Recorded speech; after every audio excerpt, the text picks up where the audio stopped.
Hello દિયા, આજે આપણે શું શીખીશું? આજે આપણે સમના ત્રણ ફોર્મ્યુલા શીખીશું. ચાલો શીખીએ. અહીંયા આપણે સમનો ફોર્મ્યુલા મૂકીશું ઇઝ ઇક્વલ ટુ સમ બ્રેકેટમાં આપણે જેનો સરવાળો કરવો છે તે રેન્જ સિલેક્ટ કરીશું, બ્રેકેટ ક્લોઝ, એન્ટર.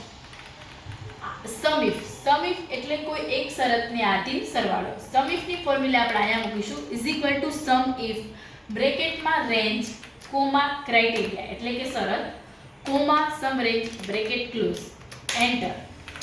એક્ઝામ્પલ તરીકે આપણે કીવર્ડ સિલેક્ટ કરશું તો આ ટોટલ કેટલા કીવર્ડ છે એનો સરવાળો થઈને આવી જશે. સમ ઇફ્સ એટલે બે અથવા બેથી વધુ શરતોને આધીન સરવાળો. સમ ઇફ ની ફોર્મ્યુલા અહીંયા મૂકીશું is equal to sum ifs બ્રેકેટમાં sum range comma criteria range 1